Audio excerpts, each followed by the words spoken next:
All right, I think because people are almost completely quiet, we should probably get started. What do you think? All right.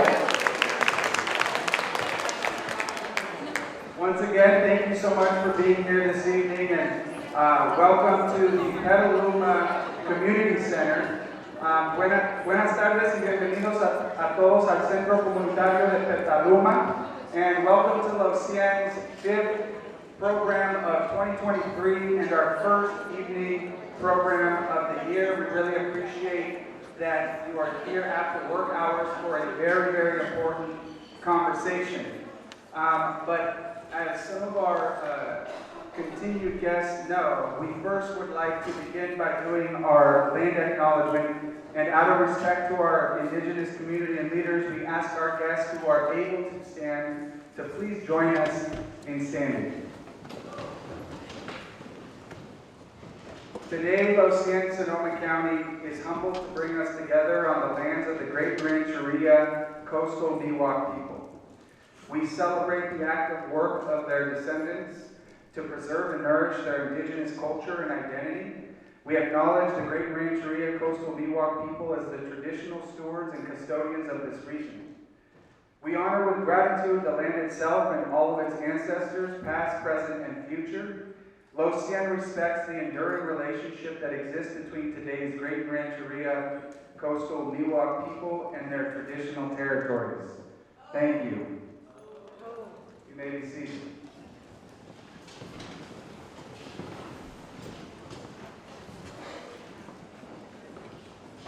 All right, once again, thank you very much for being with us this evening. My name is Herman G. Hernandez, and my pronouns are he, him, L. And I'm the proud ED of Los Cien, Sonoma County. And first and foremost, today's program could not have been made possible without the investment of time, energy, and wisdom of our awesome design team, who are all volunteering. Let's give them sincere gratitude, and I'd like to, give them a nice round of applause. And I'd also like them to stand if they are in the audience today. Don't be shy. We put in a lot of work in today's program. Our co-chairs, Arcel Perez and Fernando Carrillo, and thank you, Arcel and Fernando. And their all-star team of community members and subject matter experts: Doris Reyes, Jade Weymouth from Familia Sana, Marcy Flores from Corazon Healdsburg, Mayra Araguin, Familia Sana. All right. Maxwell Alper and David Cardenas from North Bay Jobs of Justice. And then our wonderful program committee as well: Ana Maria Tamayo, Julio Gutierrez, el Doctor Dr. Herman J. Hernandez, and Ramon Meraz, who will be moderating today's program. Thank you so much. We also want to take a moment to absolutely appreciate our presenting sponsors, Ag and Open Space, Sonoma County, who are sitting right here, as well as the United Way of the Wine Country and their Earn It, Keep It, Save It program. Thank you so much for your investment. And these are really important investments because it allows us to cater these programs. As you've noticed, other programs, we have partnered with food trucks to lower the cost of the ticket price. Catering has gotten a little bit more expensive due to inflation and a lot of other factors, so really, really appreciate our presenting sponsors. And we also could not have hosted today's program without the very generous offer and support of the City of Petaluma. Thank you so much to the City of Petaluma for allowing us to do this space today. And now at this moment, you're going to be experiencing a Los Cien culture shift, because historically, we actually ask our access ticket guests, the students, and our community organizers to stand. But because my program team is asking me to get through these introductions quicker, which I literally just wasted some time. I just wanted to explain this. We're going to be asking and welcoming anyone that's part of the Access Ticket program, and this is your first Low Cien event, to please rise and let's give them a nice Low Cien welcome. Thank you so much for being here. I know there's more of you out there. And before I move on, if there's anybody out there that's interested in this Access Ticket program, please speak to Ellen and Monica about it. They can add you to this list. We are all about access at Low Cien, and the Access Ticket program allows us to get at least 25% of our guests to every event in for free at no cost to their guests. So please reach out to Ellen and Monica. Now we'd like to hold our applause. Due to the time restraints, we want to recognize our dignitaries, elected officials, and their elected representatives who are with us today. If you could please stand and let's give them a nice Low Cien welcome. Thank you so much. Thank you so much for being with us. Move around the street that Doctora Angelica Garcia is in the house, the new president of the Santa Rosa Junior College. Thank you for being here this evening. There she is. Thank you for being here, Doctora. Now, I want to point out our looping slideshow. Well, it was looping earlier, but we want you to know who our premier partners are and our sustaining members, because without them, we wouldn't be able to host these important conversations and bring close to 300 people to every program that we do. So, big appreciation to our sustaining members and premier partners. And we want to do a special welcome to the court-appointed special advocates, Sonoma County and Comcast.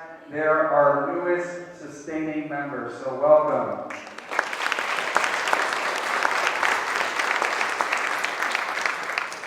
And our last reminder is that if you have to leave early, do not worry. And also, if friends wanted to be here tonight but they couldn't, every program that we've done this year and at the end of last year is recorded and on our YouTube channel. Thanks to the amazing team at Nexo Media, and thank you to Hector Velasquez for your partnership, which allows us to share these conversations with the greater community.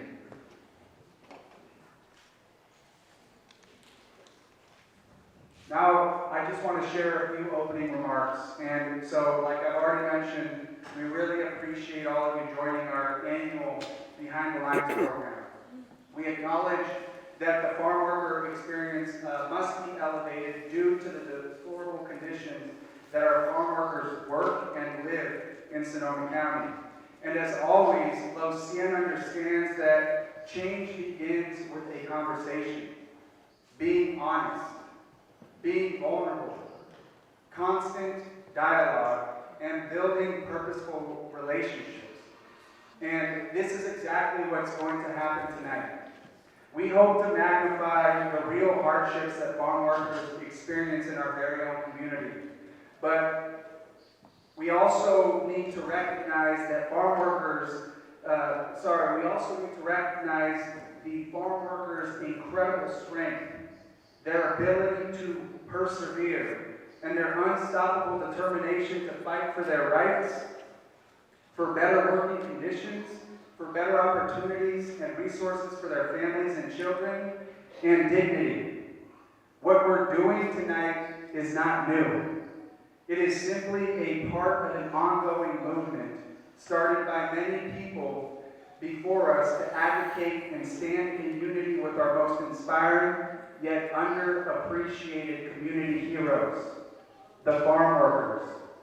It is important to mention that there have been many, many community champions and community advocates that have fought long and hard to bring dignity and protections to the farm worker profession.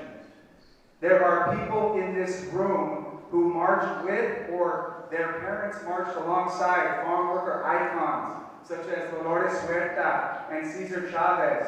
There are organizations like Latinos Unidos, KPDF Bilingual Radio, California Human Development, North Bay Jobs with Justice, Corazon Healdsburg, Centro Laboral de Redding, La Familia Sana, Líderes Campesinas, and the list goes on. These organizations do everything they can to support, empower, and elevate the farm worker in Sonoma County. And Cien wants you to know, I want you to know, I want you to know that we see you, we appreciate you, and we are with you. In the past 5 years in Sonoma County, farm workers have been rising up to speak boldly about their experiences during climate change, fueled extreme weather, deplorable housing conditions, and access to health care, and they're winning groundbreaking public policies as well as improvements from companies. For those of us who are not farm workers like myself, but benefit from their hard labor, with food and wine, we have a responsibility and a debt. We have a responsibility and a debt to listen to the workers and to follow their leadership. We are inspired and proud of the farm workers who are with us today and who will be sharing their real truth. And thank you so much for being here, Adan and Cecilia, and for sharing your courage, and they will be introduced later. But in the spirit of Dr. J, my father, who used to have this role, I do want to take a moment to honor and celebrate anybody in this room that has ever been a farm worker, who has supported farm worker, who has been the parent of farm workers. If you could please rise and let's give them all the love that they deserve.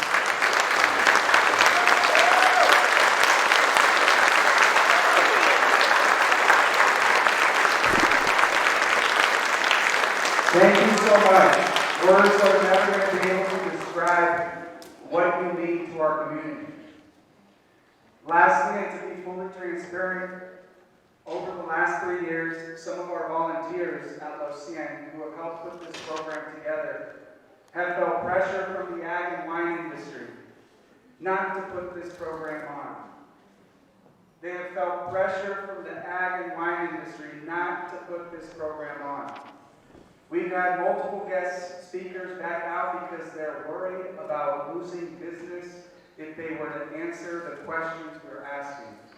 We've had committee members asked by the community, why are they helping put this program on? We even had a member who had their employment threatened. And we want to share these realities with the world and with you, because coordinating these sensitive topics are not easy, and we could not do it without our amazing and brave volunteers that help us put these programs on.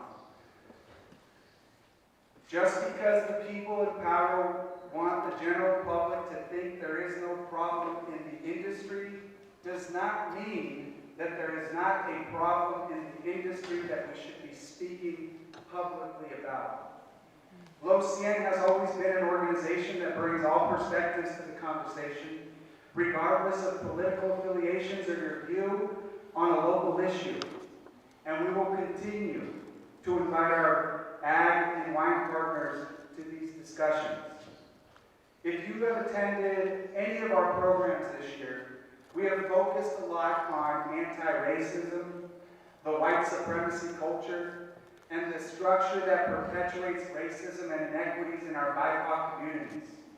And it becomes more obvious in today's conversation, the people in power, especially the people who control the money in the ag and wine industries, do not want to admit an issue is real unless they get caught. And even then, they may not admit it, let alone want to have a conversation about it. Just look at the recent Press Democrat article about one of the largest vineyard management firms in Sonoma County, Vino Farms, having to settle a $1.4 million lawsuit because they allegedly failed to pay workers for all the hours they worked and failed to allow workers meal and rest breaks. This is simply unacceptable. We know we all have to work together to support our unsung heroes, the farm workers, and there's so much more we can do. But today I want to challenge all of us not to look at farm workers as simply helpless and exploited, but to actually see and recognize how strong farm workers are and how their fight for dignity, along with their ecological knowledge, can lead Sonoma County to have a healthier community and a better relationship with each other and our land. Now, like Captain America said in one of those MCU movies, I could do this all day. So I'm going to stop there, and I want to transition. With all that being said, I'd like to invite our facilitator and moderator for the evening, Ramon Meraz, to the stage.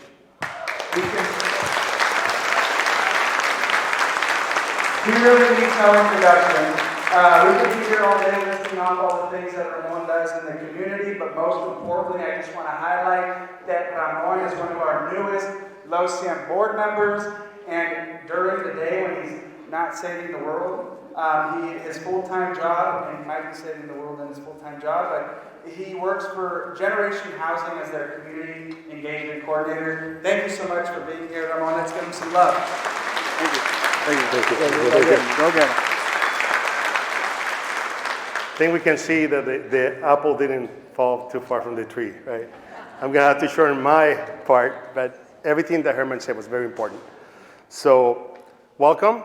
Buenas tardes, everybody. My name is Ramon Meraz. I'm Engagement Community Coordinator for Generation Housing, and we really appreciate you being here. This is a very important conversation. So, before we start, one more time, anybody need translation? ¿Alguien necesita traducción? Tenemos máquinas, tenemos traductores. Por favor, levanten la mano. ¿Nadie? No puedo ver bien por la luz. And queremos asegurarnos de que estén trabajando las máquinas. Vamos a hacer una prueba. We're going to do a test with the machines. Can you hear it? ¿Pueden escuchar? Betsy está hablando en este momento.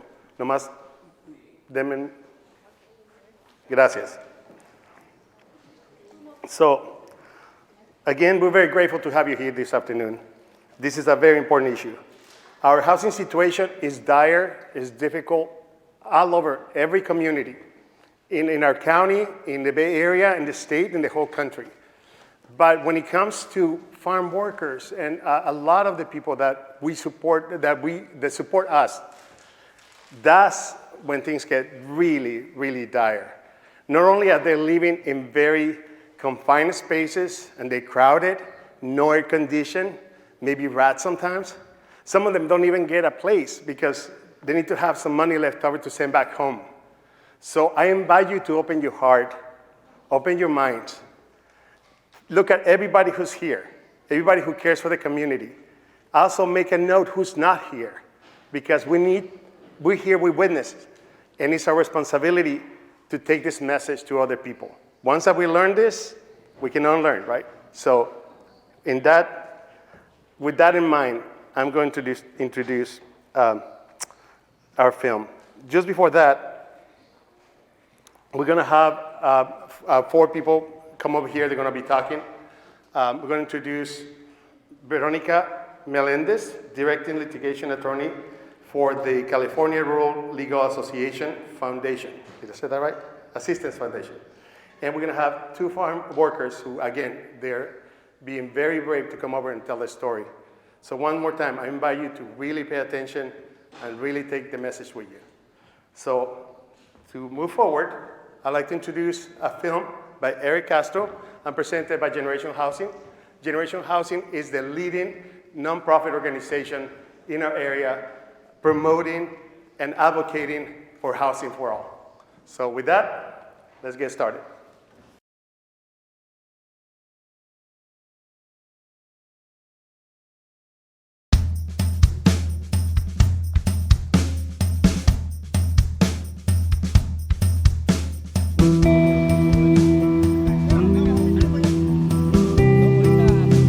Como a las 10 de la noche. Acá estamos viendo también el hueque, estamos viendo cómo está bajando la ley. Aguanta.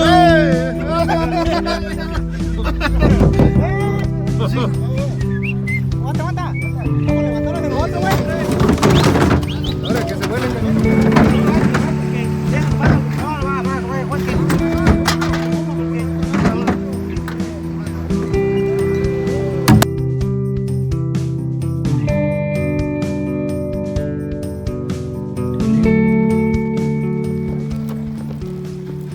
hard to put a precise number, but by some estimates, 14,000 farm workers live in Napa and Sonoma County combined, and more than half stay year-round for work. The work is physically challenging, but what adds to the stress of a farm worker's life in this North Bay region is the difficulty in finding a stable and affordable place to live. In order to understand the current state of farm worker housing, we looked back at a special report published in the Press Democrat in 2021. In a several months long investigation, reporter Kathleen Coates writes, "Farm workers and other low-income residents are living in squalid, substandard dwellings and are barely a step above homelessness." And many of the farm workers she reported on were dealing with rodents, mold, sewage backup, or a lack of a working toilet. The report goes on to describe one 58-year-old farm worker couple who have been living in a garage for the past 4 years. They have no kitchen and can only use the bathroom in the neighboring house when the owners aren't home. At the time, the couple were paying $850 a month for rent. The thing that really burned into my head was this woman. She and her husband were able to move out of these apartments that had black mold and rats coming in through the heater. It was a year later, they were able to move out because they had this rent strike and they saved some money and they got some other assistance. And they moved into this nice apartment with their 2 kids, and yet she still found it hard to sleep at night because she basically had PTSD.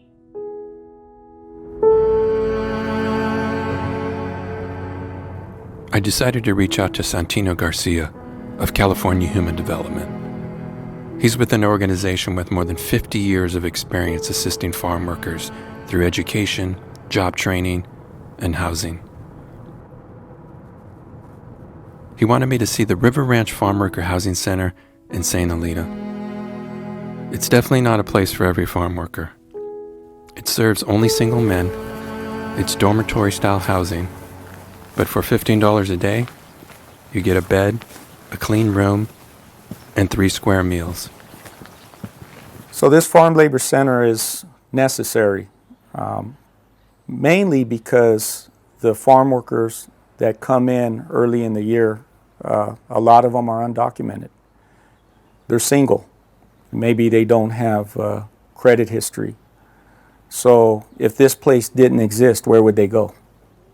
And this type of housing cannot be left out of the conversation when we talk about farm worker housing for that very reason. Every affordable housing idea ends up asking the same question: how do you pay for all this? Santino finds this farm worker center has a unique and creative way to raise the funds.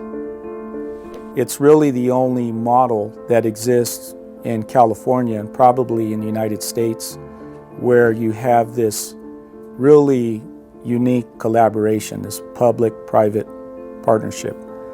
So these buildings are owned by Napa County, but we receive funding from the state of California. We also get funding from the vintners. This location seems to work well if you're single, male, and undocumented. So I asked Santino, what about an undocumented family? What kind of options are out there for them? And he pointed me to a place called H Plaza, located in Lake County. They were fishing cabins that farm workers were living in. No electricity, no running water. And during the 1990s, those dilapidated cabins were turned into comfortable 2, 3, and 4 bedroom apartments. That is very important because with the state funding, you do not have the legal status requirement that federally funded projects carry. So what that means is the farm workers that are undocumented have an option. It's pretty common to have resistance from residents in desirable communities when they hear that farmworker housing is being proposed in their neighborhood.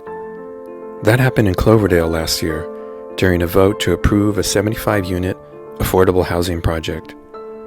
Some residents living near the site voiced concerns about quality of life-related issues. Some detractors, using language filled with bigotry and prejudice towards low-income and Latino residents, were met with a months-long campaign headed by Generation Housing, advocating for marginalized citizens seeking an affordable place to live. But during a final Planning Commission meeting, Policy Director Callum Weeks of Generation Housing spoke of overwhelming community support. Enough impassioned voices rose to push through a 3-2 vote of approval in January 2022. So I asked Santino about that resistance to farmworker housing in nice neighborhoods. He told me I should check out Ortiz Plaza. It's located on the north end of Santa Rosa, in the heart of Sonoma County. It's 30 units with a sleek, modern, colorful design. From what I was told, the neighborhood has embraced the residents of Ortiz Plaza, and there's local support for plans to expand and more than double its occupancy. I arrived on a quiet Sunday afternoon to talk to some of the residents. There I met Roberto Calderon. He's a 23-year-old farm worker from Michoacan, Mexico, who lives with his mother and his 2 sisters. Es mi mamá, se llama Teresa, yo, Roberto, mi hermana, la más pequeña, Selene, y mi hermana Areli. 3 months ago, everybody in that family portrait, Roberto, his mother, and his 2 sisters, were crammed into a single bedroom, paying $900 a month. I asked Roberto, what were those first days like, moving into this new 2-bedroom place? Pues lloraba porque pues no me la creía. Es un sentimiento que no se puede como describir porque no son muchos sentimientos, como que no te la crees, como de estar en un cuartito a ver donde vas a vivir ya, tu privacidad, la comodidad, de que pues es un sentimiento que no hay palabras para describir ese sentimiento, porque solamente el que lo está viviendo en ese momento sabe y siente lo que realmente es, la verdad. Entonces, pues... Directly across the hall from Roberto lives a family of 3. That's Viridiana in the red baseball cap. She's a farm worker. And her wife, Marisela, next to her, well, she's a stay-at-home mom. That's their 2-year-old son, Maximiliano. And visiting that day, on the right, is Max's best friend, Elias. But with affordable housing, it was easier for me to stay home with him and still have a good life and not have to be living paycheck to paycheck, because your rent is based on how much money you earn. So that's what we liked about here. It's a good community to be in. You're not discriminated because of your life choices, because of who your partner is. Like a lot of people might see it's still weird, even though it's not. But some other people still don't accept how we are. And being here, we don't feel discriminated or anything. All the neighbors are nice. We say hello. I might not know their name, but if I walk by them, everyone will greet you. Everyone's nice. We can't emphasize enough the enormous amount of wealth created by farm worker labor in this California region. And within that labor force lies a vast number of unique individual housing needs. It's really important that we listen to what the farm workers are saying, because, they're a marginalized population within a marginalized population that, quite frankly, doesn't have a voice. So we need to lend them a voice, and we really need to be paying attention to what their needs are.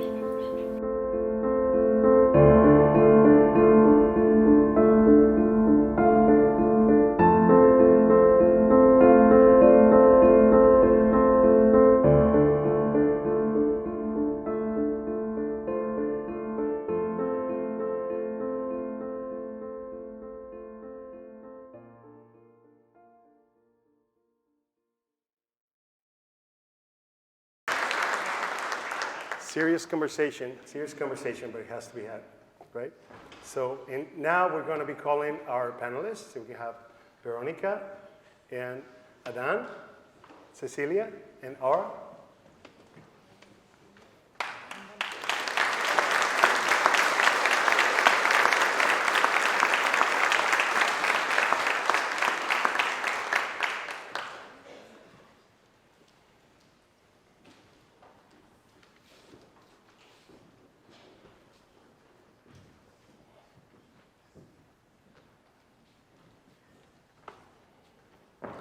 I'm going to introduce Veronica first, and then when it's time for Adan and Cecilia to speak, introduce them.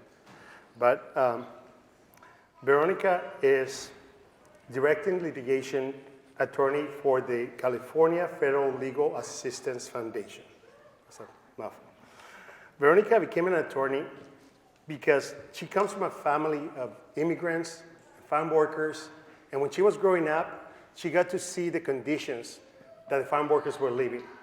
Now, she still gets to see the conditions, but she's doing something about it. And please, let's say hello and welcome. Do you have, I mean, you can come over here you want. Absolutely. I thought you had a, go ahead.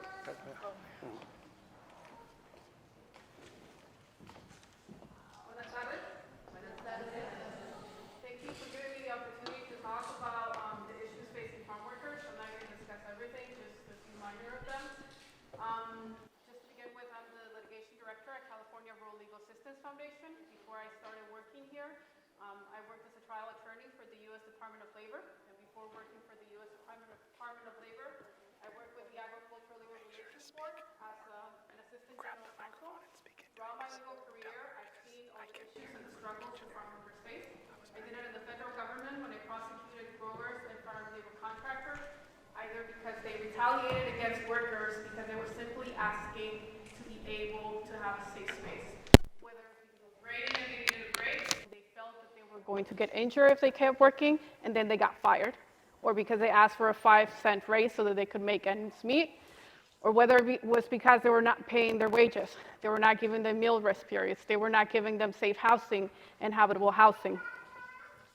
At California Rural Legal Assistance Foundation, we have about 4 different areas. We do legislative advocacy in housing, in health, and also in labor. We also have a litigation unit where we litigate cases related to housing, education, and also employment. And we also have an immigration unit where families are being helped with visas, U visas, adjusting their status, citizenship, or defense. And then we also have a rural healthy families unit as well, where one of the focuses is providing water, excuse me, is providing water as an area of California where sadly, even though there's enough water to water all of our crops, there's not enough clean water for those families to live with. And so water needs to be shipped to them. 2 current legislative issues that we're currently working on. One related to housing. I'm not sure if you've heard of the Tenant Protection Act. That was sponsored by California Rural Legal Assistance Foundation.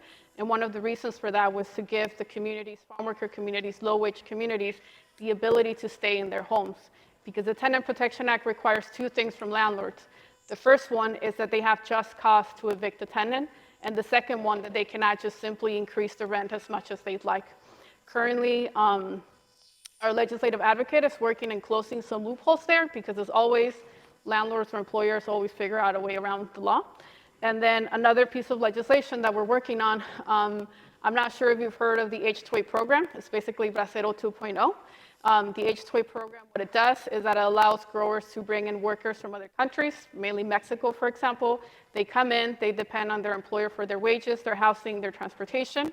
And in a lot of the circumstances, they're also already coming in debt. They take thousands of dollars in debt in order to be able to come here and work on a visa. And so they come here and they're essentially indentured servants, depending on their employer for everything. They don't speak up because that means losing their job. It means not being able to feed their family, and it means not being able to pay the debt that they incurred when they lived in Mexico. One of the things the CRLA Foundation is trying to do is to get a notice to those workers. And so what the law would require is when the worker first arrives to California, they're provided a notice with just a simple basic basic rights that they have here in California, so that they're aware of them and that they know that they exist. And they have also, at least with the knowledge, the ability to try to assert those rights. At the litigation unit, like I said, we focus on 2 areas, housing and employment. For our employment cases, we do class actions throughout the state of California. This includes doing sharecropping cases in Santa Maria. Those still exist and they're still there. And that includes as well doing cases where farm workers are not being paid their wages, they're not getting rest and meal periods. Includes getting cases where there's the workers, there's heat illness as well as involved. The most basic rights that you feel you have at your employment, those are almost non-existent in agriculture. And it depends a lot on the, thank you. And it depends a lot on the power that the workers have themselves, and depends on whether they feel they're going to be retaliated against and whether they think the government or an attorney is actually going to take their case. Because sadly, even though you have the US Department of Labor and you have the state of California, and I don't have the numbers right now because I'm blanking out, but sadly, they don't do a lot of investigation in rural areas. So that means that falls on legal aid. And as you might know, there's about all the attorneys in California, only 3% of those have a rural address. And even less of them to provide services for free or provide them pro bono. And that usually falls on the legal aid organizations that you have who already don't have enough funding, don't have enough resources, and have to turn away a lot of people because they can't help them, either because they have federal restrictions that prohibit them from representing undocumented farm workers, or simply because they don't have the capacity to do so. We also do housing cases, and the housing cases that we see, sadly, everything correlates back to wages, either because the farm worker is living in employer-provided housing, which means that they depend on their employer for both their housing and their wages. We get cases of workers calling us from different areas of California, telling us that they're not getting paid their wages, they're working 10, 15 hours a day, they're not getting paid overtime, they don't get rest and meal periods, and when we ask them, well, yes, these are your rights, you can do something about them, they never come forward because that means losing their home. Even if their home is, like as you saw some of the videos, there's mold, it's run down, they have sewage problems, at least they have a roof over their head. And then it's the same issue for the others that do not depend on employer-provided housing, because it's the same problem that they have. The housing that they live makes them sick. It's not healthy for them. It's not healthy for their children. And so they come to us and they tell us, horrible situations, horrible cases. And California law requires habitable housing, safe housing, the basics that you think you would get in your house. Your electricity actually turns on when you turn it on, right? Your toilets actually work. You have AC, you have a heater, But then the problem is, for example, they'll come to us and be like, my doctor has told me that this needs to change because my kid has asthma. And we tell them, okay, well, we can write a letter, we can see if we can sue them. And rarely, if any of them ever come forward, because it means losing their homes. They're like, I can't do this, I don't make enough money. Sure, my home is making me sick, but at least I can afford it. And that's also because they're not making enough wages. For example, in Sacramento County, the housing wage, not the living, or I don't know if it's the living wage, but the housing wage in Sacramento is $30 an hour in order to be able to afford to live in Sacramento County.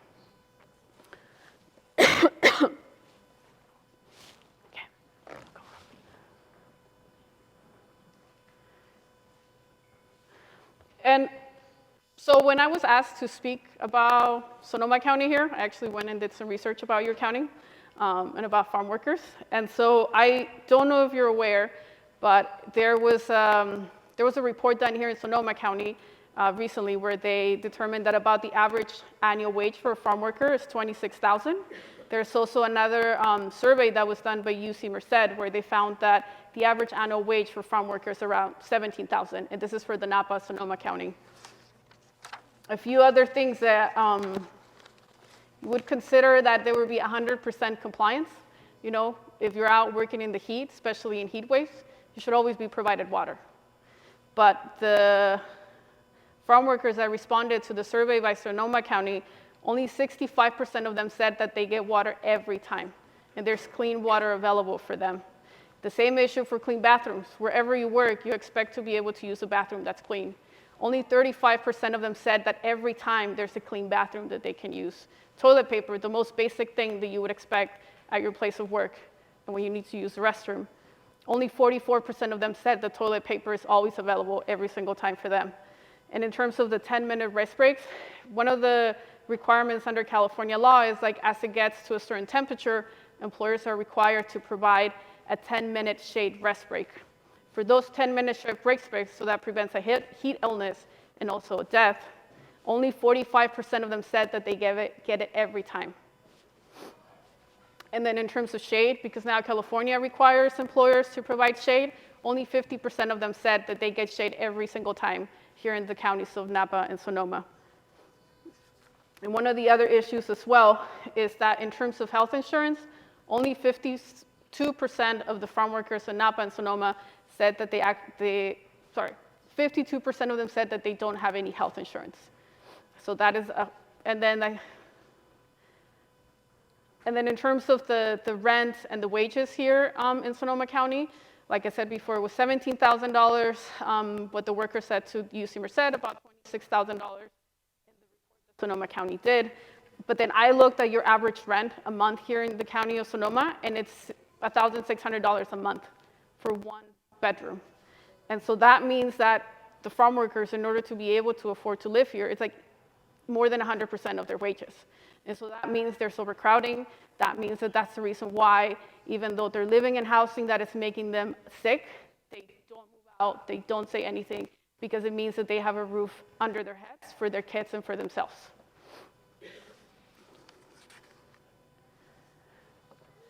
And I also went in and looked at what your county does in terms of farm workers. As we're talking about heat illness, as we're talking about the availability of water, one of the other issues is fire. And I'm sure all of you are now knowledgeable about fire, about the wildfires, what it means to communities, how communities are displaced. So I went and I looked at one of the resolutions that your county passed back in 2022, and this is an ag pass. So what this does is that it provides growers the ability to send just a regular farm worker into an evacuation zone so that the farm worker can look at the livestock, whether it's to give it medicine, whether it's to check up on it, or to come in and irrigate the crops, or to come in and help emergency services, for example. And so in reviewing the resolution that the county passed, there's also a provision there that says basically that the employee, who's the applicant, and the grower, they complete a waiver that they will not sue the county, essentially, and that they will not, if there's any attorney's fees, any litigation costs, they agree to indemnify the county. And so in looking at this resolution, one of the other things I saw is that there's no evacuation plan for that worker. And I mean, you all live in a rural area. You know what it means. You can't find fields. Even Cal OSHA has issues finding a field. But we're willing to send in simply a regular farm worker to go in and check on the livestock and irrigate crops without an evacuation plan. I've seen cases of sheep herders that come in from Peru and they come work here. They live out in the nowhere, essentially. They take a caravan, like you would read back in the 1800s, essentially, and they go live there for months. And sometimes the workers die. And the way that they identify the worker is sometimes through dental work. And so here you have the situation where you're sending these workers and the county has no evacuation plan for them. And one of the other issues as well is language. A lot of the workers are Spanish speaking or they're indigenous workers. As I was also searching the county and looking at issues here, I saw a video of a farm worker that was killed last year. He was a 36-year-old farm worker.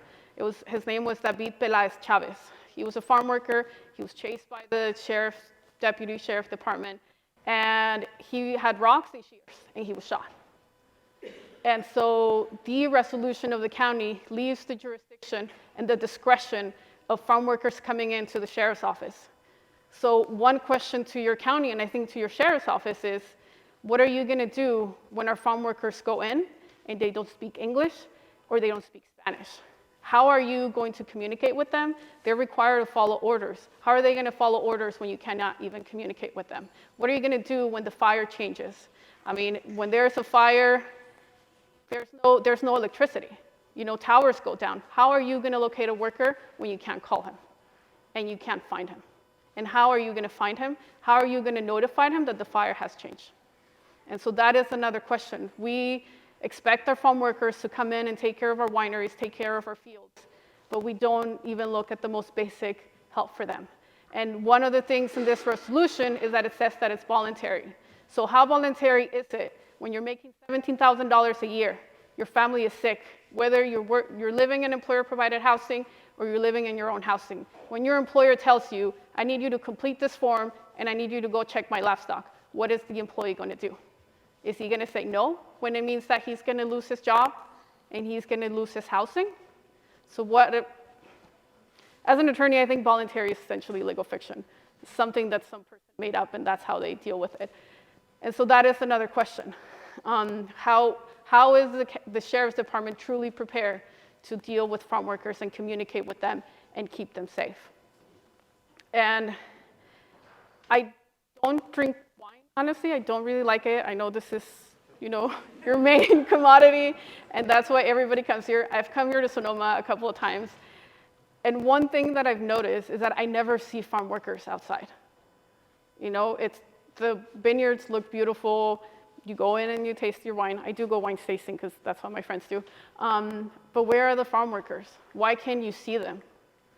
Why are they hidden? At what time do they actually work? And they work at night. They work at night when the government is asleep because the government only works from 9 to 5, so they're not coming in and doing investigations. They work at night and that's when they put the pesticides in. So why is it that you can't see them and why are they being hidden away? And that's all I wanted to say. Thank you.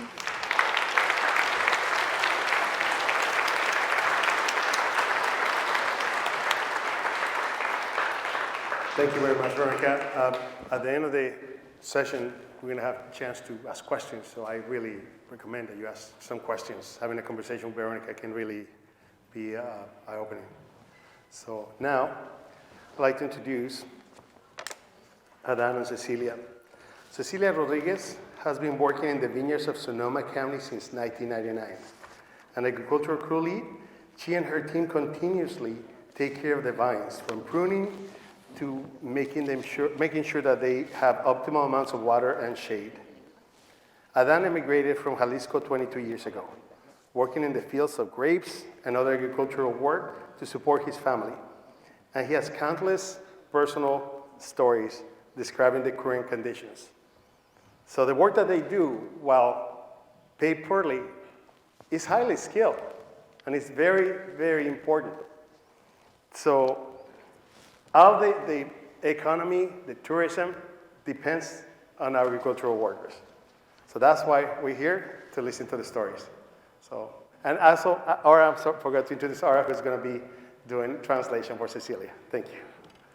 So with that, Cecilia, would you like, vamos a empezar. Vamos con Cecilia, si quiere decirnos su historia y lo que usted hace aquí en el condado de Sonoma.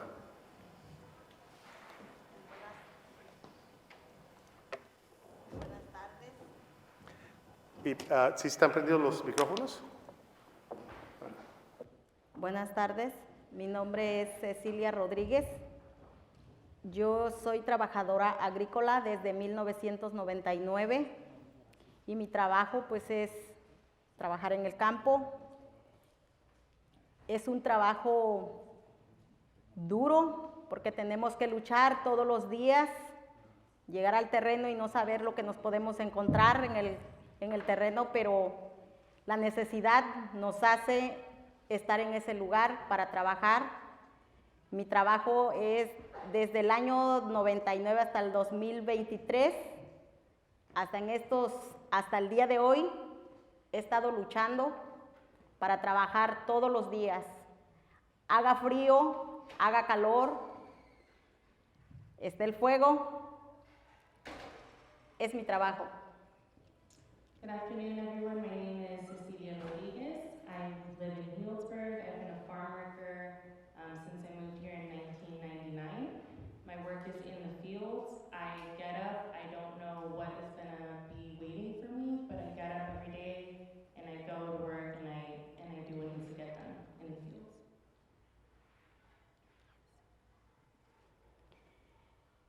El trabajo del campo no es nada fácil porque tenemos que luchar ahora como en estos tiempos con el fuego. Y pienso que eso es el reto peor que nosotros podemos vivir como trabajadores del campo porque dejamos a nuestros hijos para ir a levantar una cosecha que los dueños de los ranchos, ellos están durmiendo cuando nosotros estamos luchando para levantar la cosecha. Farmwork is really difficult, and especially as the fires are about to come to us, the reality is that we are the ones that are out there in the fields picking the grapes, while the rancheros or the growers are still sleeping in their homes. Soy una trabajadora, que soy mujer, pero lo que hago lo hacen como las mujeres y lo hacen como los hombres.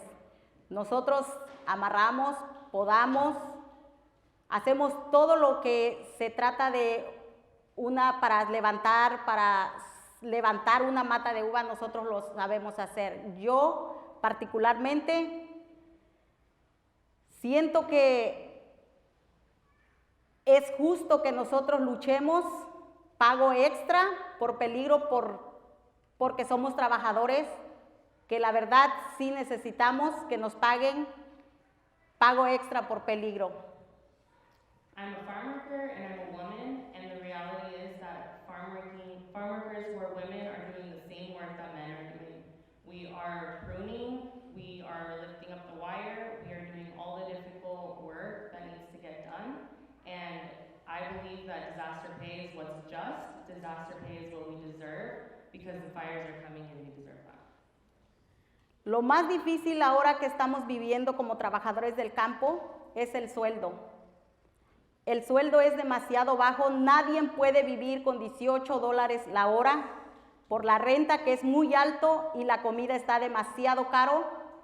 Y la verdad, nosotros como trabajadores del campo necesitamos rentar a otras personas para nosotros poder pagar la renta para un apartamento o una casa. The difficulty that we're facing is that as farm workers, the pay is really, really low. $18 an hour is not enough to sustain a family, and the reality is that we have to, in order to be able to make our rent, we need to be renting out to other people and other workers in order to be able to make that rent. No sé si para ustedes es justo que lo que nosotros estamos ganando, porque para mí no es justo. Y yo por eso estoy aquí, para que me escuchen y nos ayuden, porque nosotros somos trabajadores que simplemente queremos salir adelante por nuestro trabajo. I don't know if you think that what we're getting paid is just or is fair, but that's why I'm here. I'm here to share my story. I'm here to let you know what we're doing and what we're fighting for, because we deserve better for our families.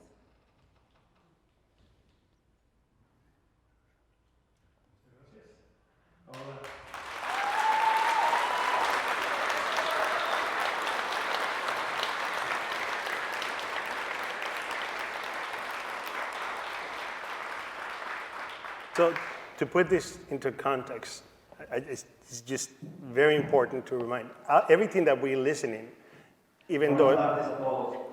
That's fine. Yeah. Empiece. Mi nombre es Adan Meza y hoy quiero hablar de las pobrezas y las necesidades de las campesinas y campesinos de este condado. I want to tell you about all the needs and all the poverty that we're living here in this county.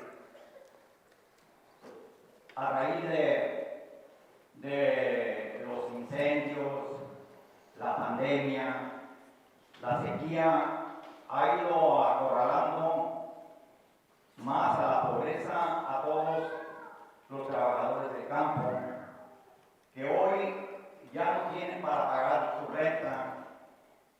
Hay personas que So the climate change, the drought, the pandemic, the fires have compounded the poverty and the conditions that our farm workers are feeling. And hay personas que se están viendo ahorita en necesidad de vivir ya ahorita en sus carros, otros en garage, y pues la pobreza, pues ya ve uno que en realidad pues ellos ya no tienen dónde vivir a raíz de lo que se está viendo, ¿verdad? Ahora ellos también carecen de servicios médicos. Es una gran necesidad. So people are having to live in a garage, if they're lucky, in their car.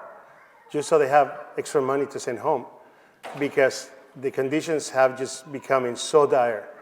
And also, there's no insurance, no health insurance. Pues bien, pues algo parecido a lo de mi hermana, pero lo voy a comentar. Los trabajadores del campo, todas las mañanas se levantan desafiando las temperaturas. ¿Cuántas veces en las mañanas llegan al field con las guías congeladas, podando, el piso congelado, se entumen sus manos, que a veces ya no pueden trabajar? Y ya cuando llega el verano, ¿qué pasa? Desafiando la calor a muchos grados, que pues fíjense que el calor del piso, sus pies se queman, arden, el calor de arriba, van encarbonados, ellos trabajando, y pues es muy difícil para ellos. ¿Cuántas personas no han muerto y han quedado en los surcos a consecuencia de esas calores? To repeat what my sister was saying here, the conditions are dire. In the winter, people have to work with frozen wires, frozen tools. And then in the summer, the heat is so bad, people have died. Aparte de todo esto, también el acoso de los mayordomos para todos los trabajadores del campo. El acoso. Y ya todo ya digamos, con consentimiento de los contratistas, de todos los contratistas, que ya están de acuerdo porque ellos ya tienen el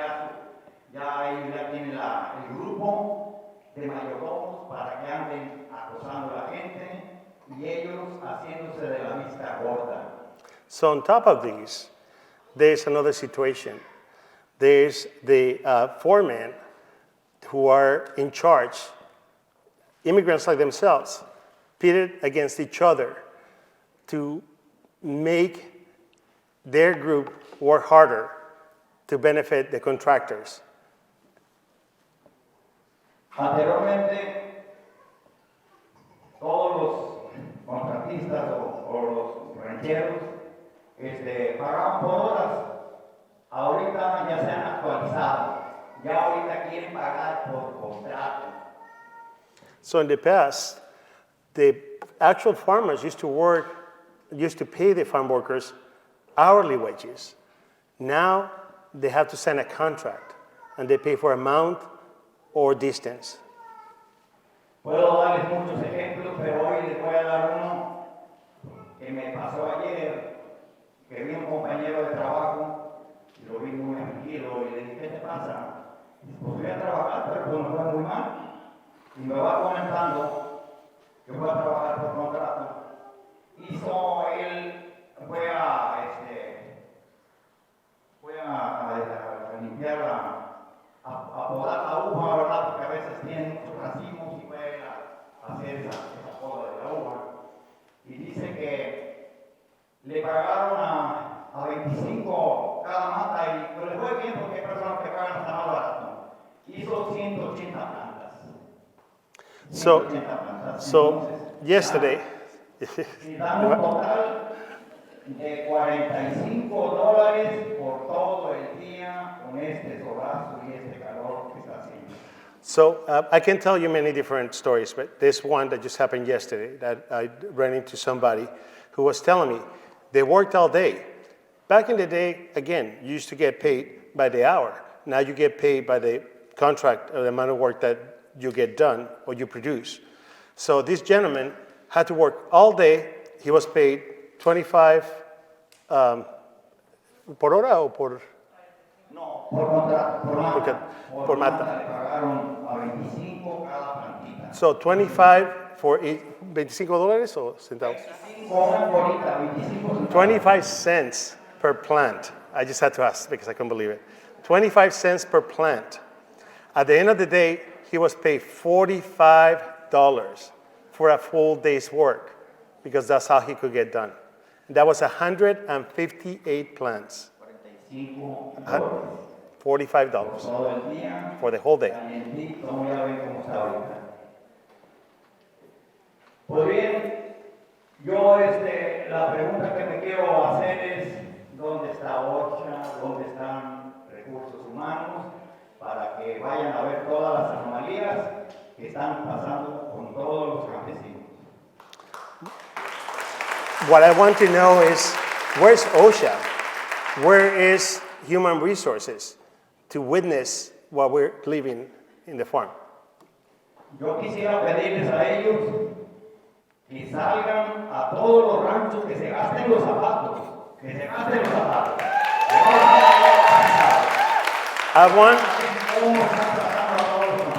I want to see the inspectors from OSHA to get the shoes dirty. Come and inspect.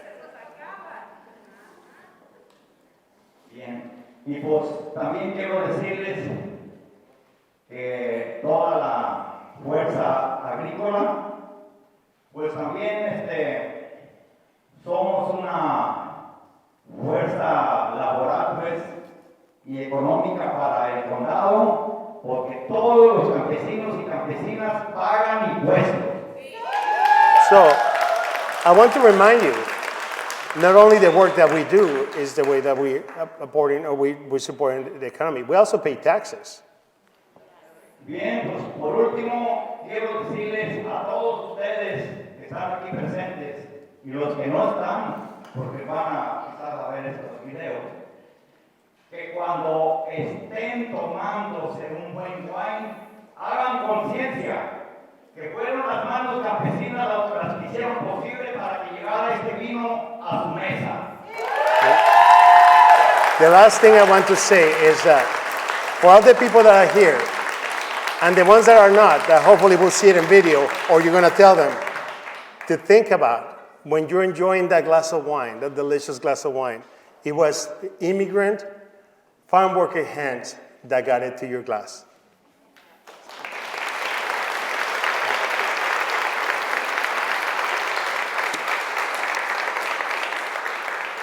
Muchas gracias. Thank you very much. Again, at the beginning, I was starting to say that we're supposed to be talking about housing, but this is so poignant. This is so important. Not only housing is not available, it's unhealthy, there's nowhere to be found, but also people are not making enough money to even support themselves. So just something to think about. And with that, let's go to Q&A section. So everybody has a QR code in their table. Please use that with your phone. If you have any questions, please ask away.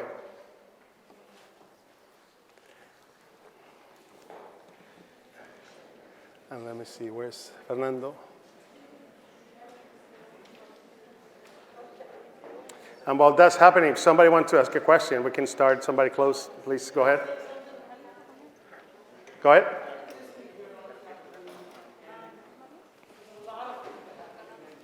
Hold on one second, let me see. ¿Me presta el micrófono? Gracias.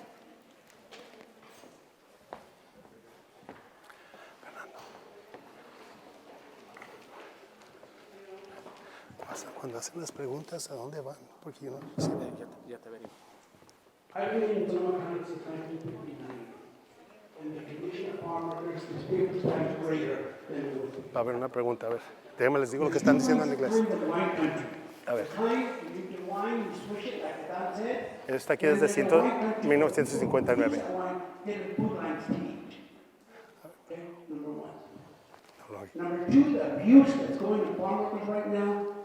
El abuso que le está pasando a los granjeros y lo que está pasando con las leyes de los braceros.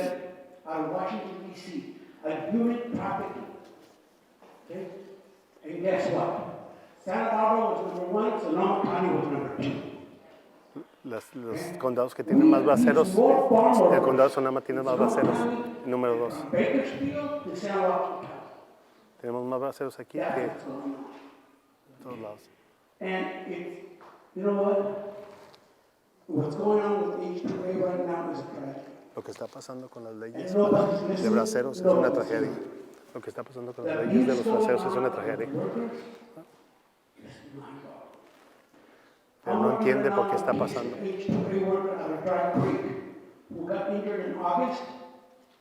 and the girl was gonna dump him. Un trabajador que se lastimó en agosto, lo dejaron. Okay? And he was gonna be just dumped. I'm gonna be honest with you, if it wasn't for Corazon Hillsburg, I'm gonna put him up. Si no fuera por Corazón Hillsburg, no tendrían ayuda, ¿verdad? Si no fuera por Corazón Hillsburg, no tendrían ayuda para esta persona que se lastimó. Injured workers are being hurt on H2A. They're being dumped in Mexico, injured, they can't come back. Cuando se lastiman, los mandan a México, los dejan allá y ya no pueden regresar. This lady that seems to make $18 an hour. Esta dama hace $18 la hora. Constant versus the real dollar.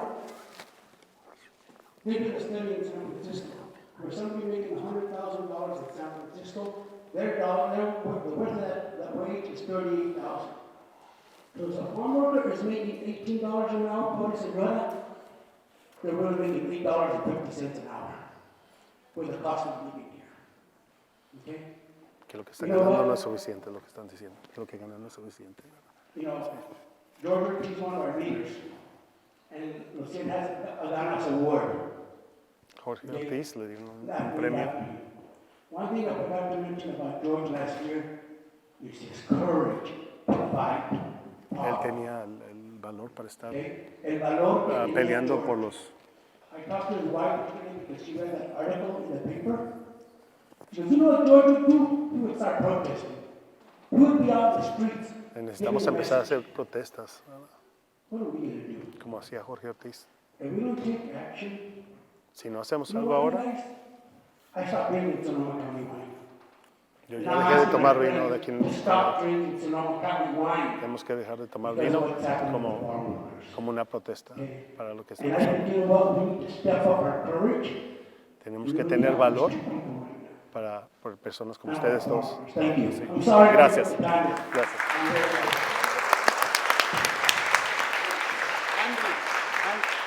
Andy, no,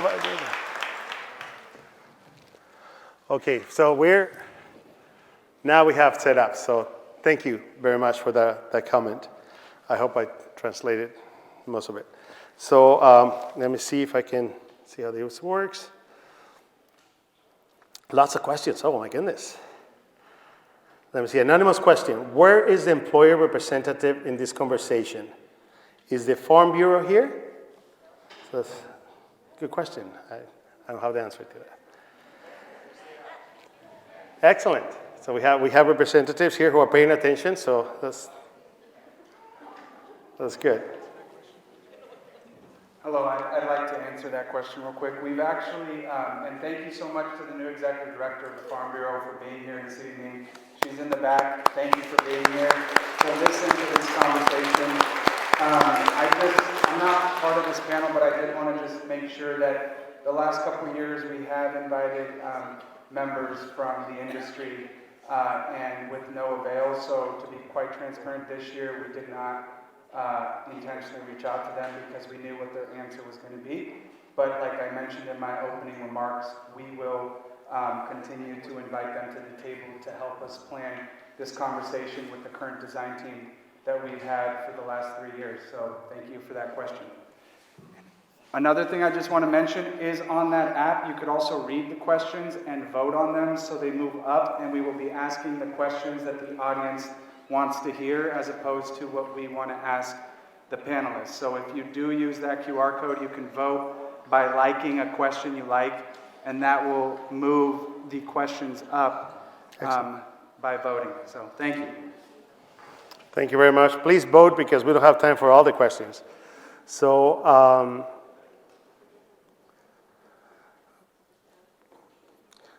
what is the support that is being promised to the workers, the farm workers? ¿Cuál es el apoyo que se comprometen a dar a los trabajadores de campo? I don't know who that question could be for, but maybe Veronica, what could be the best support that could be offered to farm workers? O, ¿qué es lo que piensan ustedes? ¿Qué sería la mejor ayuda que se les podría dar a ustedes como trabajadores de campo?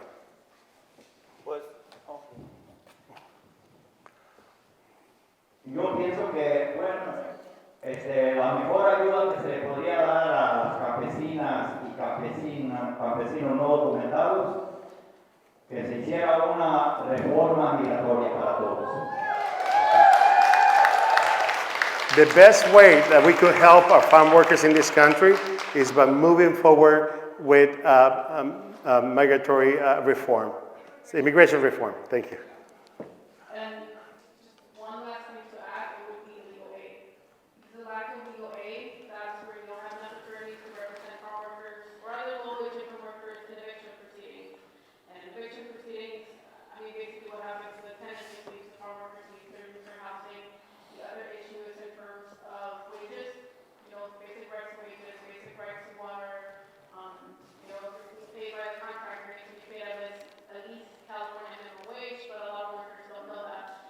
And in addition, government agencies don't have enough resources and don't have enough attorney and enough staff to actually go through the enforcement. So this is also where you need either the nonprofit or private counsel to come in and enforce those rights. Actually, te tengo el mío. Gracias. Now the next question is, what does advocating for disaster pay look like, and how can we all get involved? And let me see that moved. In supporting it. ¿Cómo sería el pago para cuando hay emergencias? ¿Qué es lo que ustedes piensan que sería justo? ¿Y cómo pueden ayudar a las personas que están aquí? El pago justo creo que es pago extra por pedido, porque creo que nosotros es justo lo que nos estamos pidiendo, que cada pedido que nosotros estamos corriendo estar en el campo, creo que lo mejor para nosotros es que nos paguen extra para poder llegar y levantar la cosecha o el trabajo que ellos necesitan. Pago extra por pedido creo que es la mejor opción para nosotros. So the most fair thing, I think, is to have disaster pay or hazard pay. Essentially, we're the ones that are out there in the hazardous conditions, making sure that the crop gets picked and making sure that the grapes come through. And so we're just asking, and we think that what we're asking for is fair. We're asking to make sure that workers get hazard pay, which means, and I will add to Cecilia, hazard pay essentially means that if they're going to be working out in the field during hazardous conditions, they should be getting paid extra and not $18, the usual amount that they're getting paid. And if they're not able to work, like Cecilia was saying about, if they're not able to work based on, they should be able to have a choice in whether or not they work in hazardous conditions. If they're not able to work, they should be getting paid and compensated for that day. Gracias. So, not a question as much as an observation. In the translation, they miss a very important point that the gentleman from farm worker made about harassment, acoso, that women farm workers face. I want to be sure that it isn't missed for non-English speaking audience. Also, was the Farm Bureau invited to this table? But we responded to that. And if so, was their response. So I do want to say something else. Thank you very much. I don't know, where's Katrina? Can you say hello over there? Please say hello. Katrina is the head of the Human Rights Commission here in Sonoma County. And she's here because they want to get involved. They are talking with Los Cien about getting something specific so we can talk about this specific topic. So that's something that's in the works. I just want everybody to know. So thank you very much, Katrina, for being here. We appreciate you. Yes, absolutely, please. You have le damos el micrófono.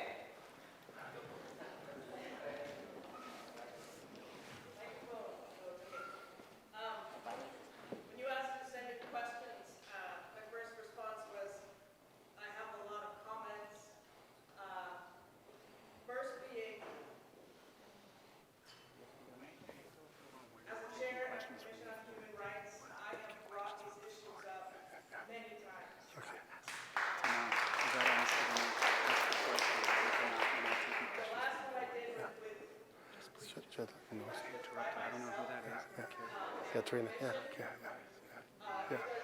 Especially highlighting hazard pay. And this was about a year and a half ago. It's okay.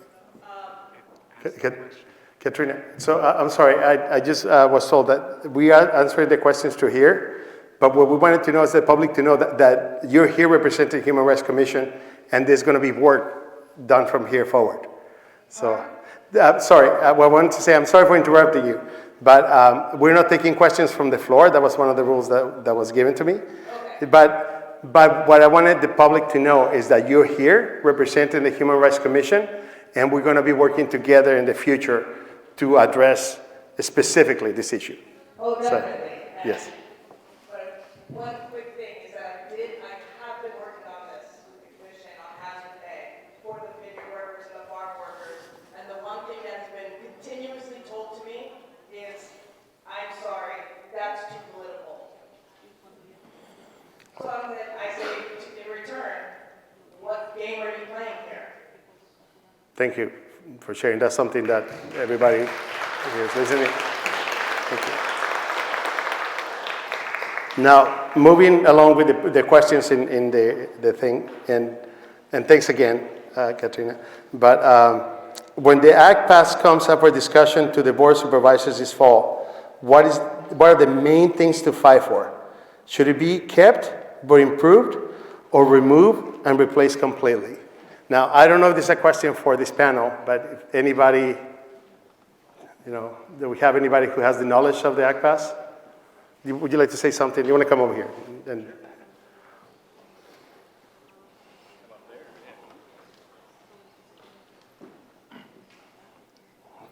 Hello, my name is Erik Castro. My wife and I are both wildland firefighters. We own a small ranch out in Bodega. I just want to clarify on the Ag Pass, you actually have to go through a wildland firefighter program. It's a 2 4-hour courses. You want to get closer to him? I forget how much it costs, but if you are a volunteer firefighter or you have firefighter training, then you can qualify for that program. But weights and measures will not let you through if you don't have extensive firefighter training. So that's just something that I wanted to clarify. Thank you. Sounds like that's something that for another discussion, but it's also important. So, let me see.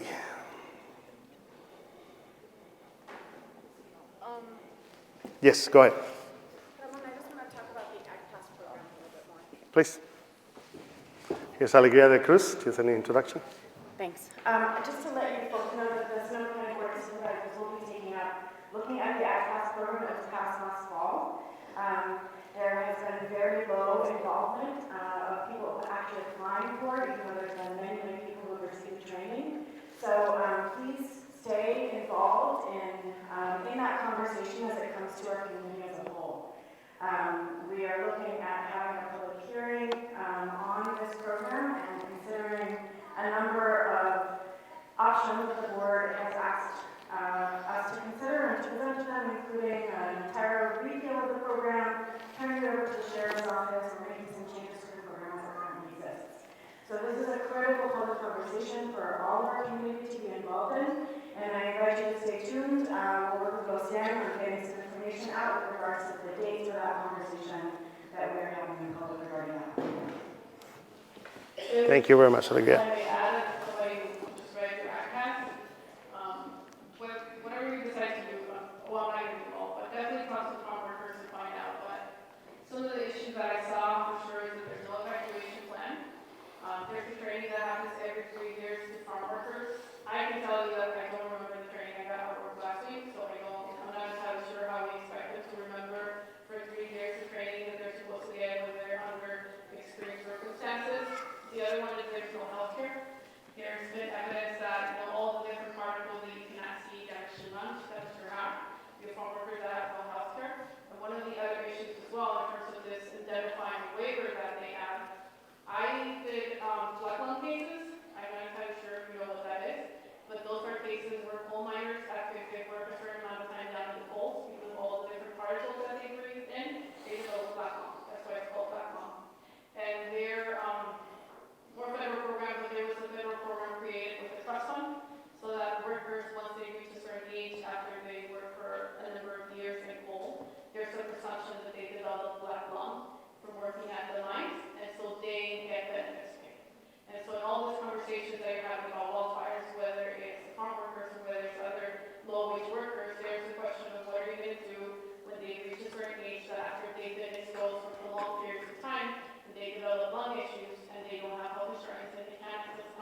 Thank you. So now, whoever asked this question, thank you very much. Please share information about the existing legal services and resources for the farm workers population. Por favor, comparta la información acerca de los servicios legales que están existentes y todo lo que les pueden ayudar a los trabajadores agrícolas y la población de trabajadores agrícolas. So there are several people here at the lobby who are here to offer services. If you're a farm worker or you know a farm worker, please make sure you go say hi. Hay un montón de personas aquí en el foyer que están ofreciendo servicios a personas que trabajan en el campo, así que si pueden, por favor, salúdenlos antes de que se vayan, ¿verdad? Es muy importante. Thanks again for that question. So, diferentes servicios Ahora, what would an ideal housing center look like for you and your fellow farm workers and their familia? So, Cecilia y Adan, ¿qué piensan ustedes? ¿Cómo sería la situación ideal de vivienda, de tener un hogar? Y también, para ustedes y para su familia, ¿qué es lo que a ustedes les gustaría ver para vivienda, para ustedes y sus compañeros? ¿Qué es lo que les falta? Pues yo pienso que hace rato estábamos viendo ahí un video, ¿verdad? Unas personas, ¿verdad? Que ya habían recibido o lograr, ¿verdad? Tener una casita, ¿verdad? Y se veían muy felices, ¿verdad? Y yo pienso que todos los campesinos y campesinas se verían bien contentos de verse así como los que estaban viendo ahí, contentos, ¿verdad? Si quisiéramos ver también nosotros. I think that the housing that we saw on the video, even though it was modest, most of the farm workers will be very happy to have the families or something like that. So we need more programs like that. Cecilia? Para mí, mi mejor y el sueño que siempre he soñado, tener mi propia casa. Creo que todos tenemos ese sueño, tener una propia casa. For me, my biggest dream would be to own my own house. And I think that's the dream that others want as well, is to own their own home. Desgraciadamente, con el sueldo que tenemos, no lo podemos lograr porque el precio de una casa no nos alcanza.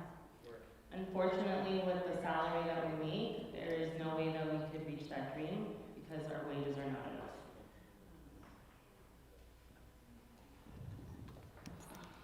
I think this question is probably for Veronica. We have some elected officials in the audience. What can local government do to support the farm workers? What kind of ordinances would you like to see them pass?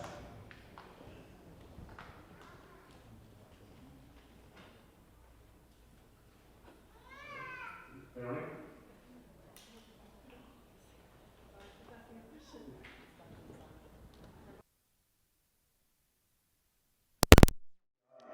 What can local government do to support the farm workers, and what kind of ordinances would you like to see them pass?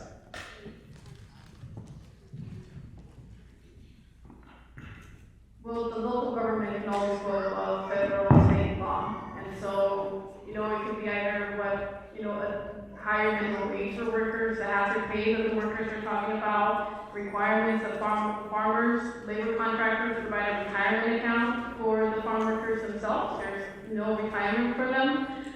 You see elderly farm workers in their 60s, 70s still working to this day, and now as somebody in the audience mentioned, now they're being replaced by age-free workers. They're single men, they don't complain, they don't ask for time off, and they show up because they get picked up or otherwise they get sent back to Mexico.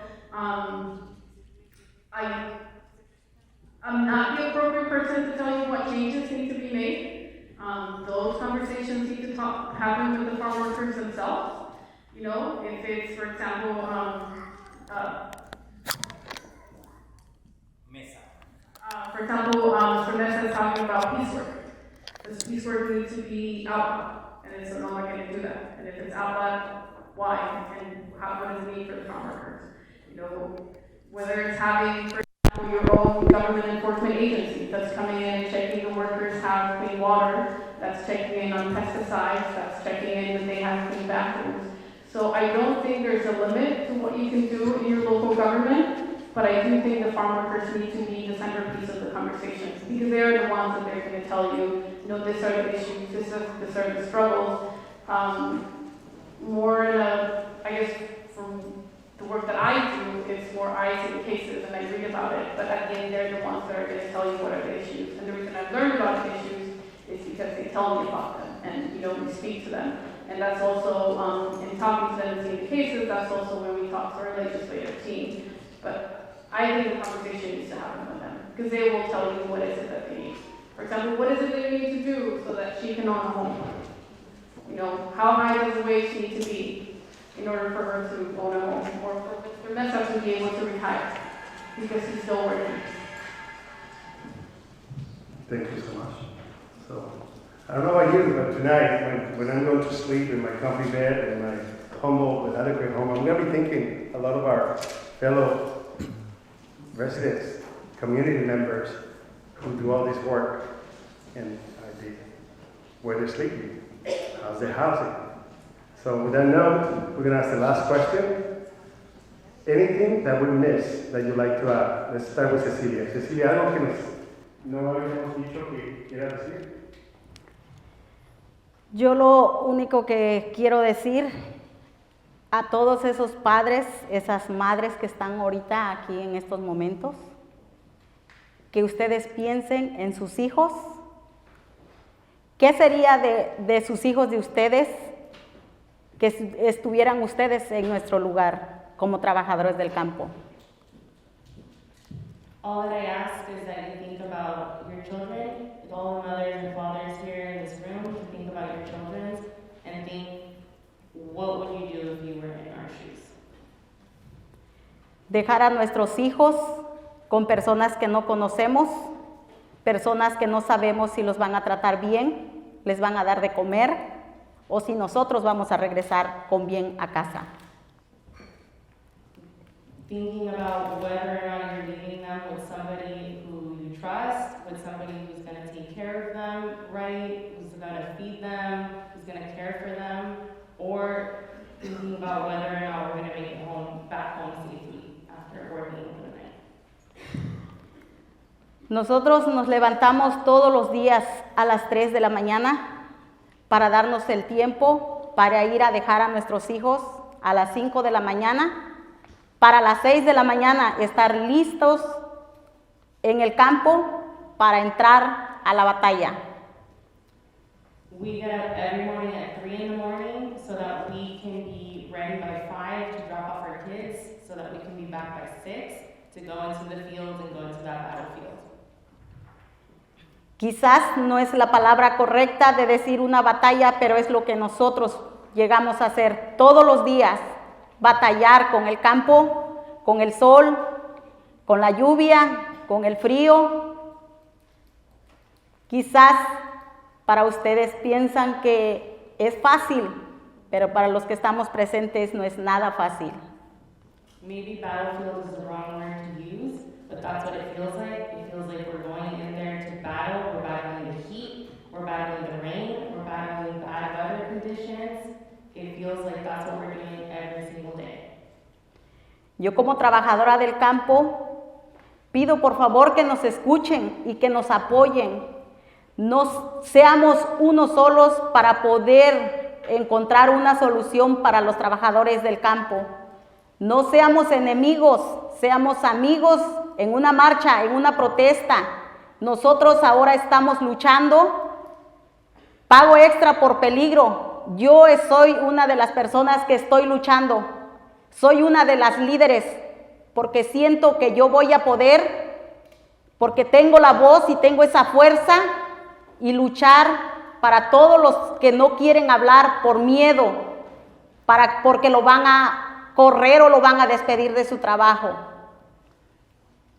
I'm asking everybody to be united, to be strong with us, to join us in the fight. We are fighting every day, and we're asking people to join us to continue fighting. And I'm somebody that's continuing to fight, to be fighting with people who might not want to speak up, for people who might be afraid. I'm speaking up because I can, because I'm strong, because I'm able to speak up, and I'm asking everybody to join us in the fight for asking the wine industry to pay for hazard pay as it should be.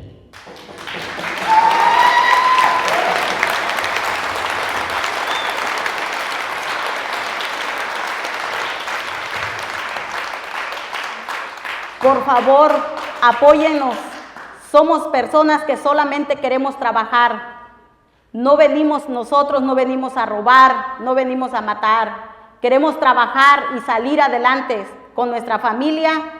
Yo soy del estado de Oaxaca y en Oaxaca hay demasiada pobreza. Please join us, please fight with us. We are not here to kill, we are here to work very hard, and I'm from the state of Oaxaca, where there is a lot of poverty. Yo no sé de vacaciones, no sé qué es ir a tomarme un wine a una winería, no sé qué es para salir y yo ir a disfrutar, porque lo que nosotros estamos ganando no es lo suficiente. Por favor, apóyenos, levantemos la voz. Yo estoy con trabajo, con justicia, y lo único que nosotros estamos pidiendo es justicia para los trabajadores, pago extra por peligro. I don't know what vacations are. I don't know what it's like to go out and have wine at a winery because I don't make that kind of money and I don't have that kind of time.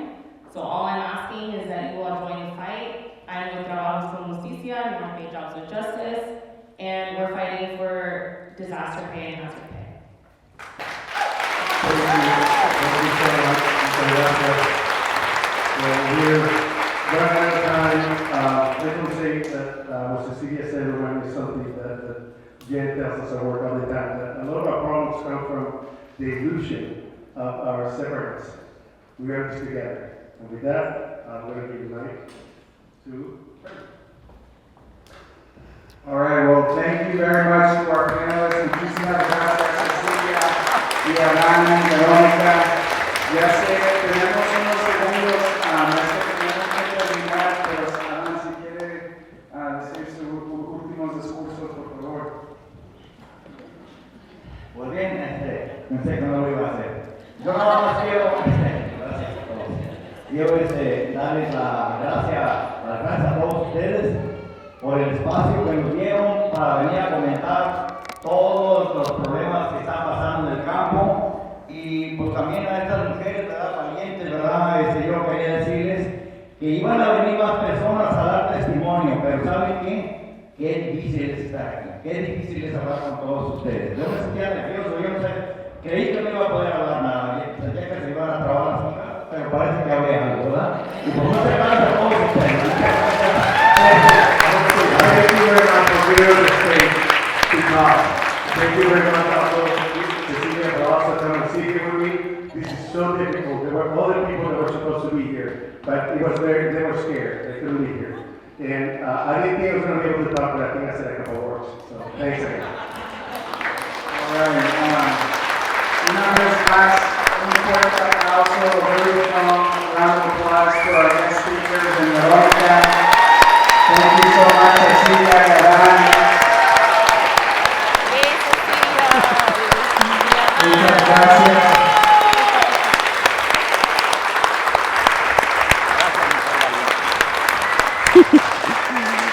Thank you. A lot of the members in this community know that public speaking is incredibly intimidating. These individuals right now shared their lived experiences, and they did an absolutely incredible job. Buenísimo trabajo, Cecilia y Adan, y sigan echando ganas y gracias por compartir su percepción y sus experiencias aquí. Muchísimas gracias. Gracias.